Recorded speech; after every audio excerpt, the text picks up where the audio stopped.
Thank you very much. Especially want to say thank you to Juan Gonzalez from Lynn, who's been such a good friend and partner in the community with me over the years, and a special thank you to Dr. Santiago and all of the guests up here. It's an honor to serve on such a well-respected and really a panel full of international leaders, which is kind of unusual for me. We going to translate or just? My Spanish isn't as good as the previous speakers. So today I was asked to speak a little bit about democracy, and I think it directly ties in. There's been a number of themes here talked about as we remember the Holocaust and really genocides across time and even in today's world.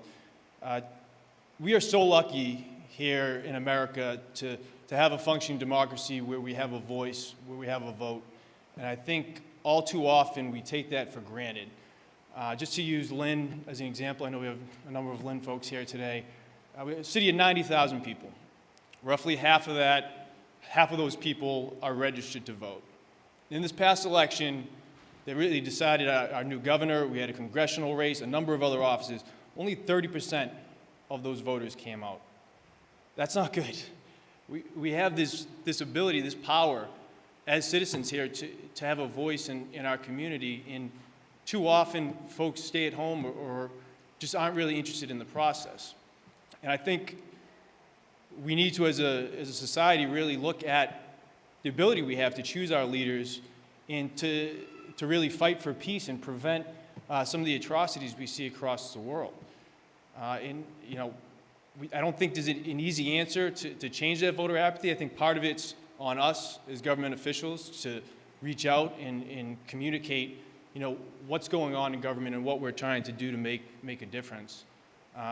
In Massachusetts, we're certainly, this past legislative session before I was in office, we made a number of steps to make it easier to get registered to vote.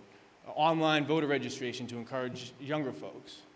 But in other states across the country, we're seeing, different elected officials and groups trying to take away voters' rights, to make it more difficult for folks to vote, whether it be for, IDs at the voting booths or other measures, taking really a step backwards. But we need to stand up, and I think the first way we can do that is by going to the ballot box and placing your vote in leaders that you know are going to stand for peace.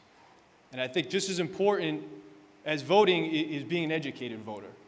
And that means being engaged with your community, talking to your elected officials. I mean, we're here today in the State House. This is where I'm honored to come to work every day. You are my boss. I see a number of students here from Lynn. This is great. This is where laws are made, and you guys are in that building today. Take advantage of it. We need to hear more from you about the things that are important to you. And to be honest, we need to do a better job explaining what we actually do here.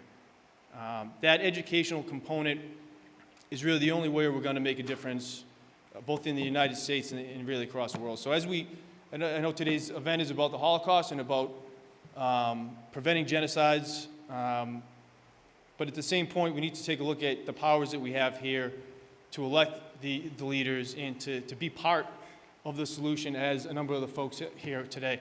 Hong Net, for instance, is going to be speaking later. I'm honored to also serve with Hong as a city councilor in Lynn, and he's done an extraordinary job to engage with the Cambodian community throughout the city of Lynn, which now is empowered and coming out in record numbers. We need to spread that across all demographics in our city, in our state, in our country, and across the world.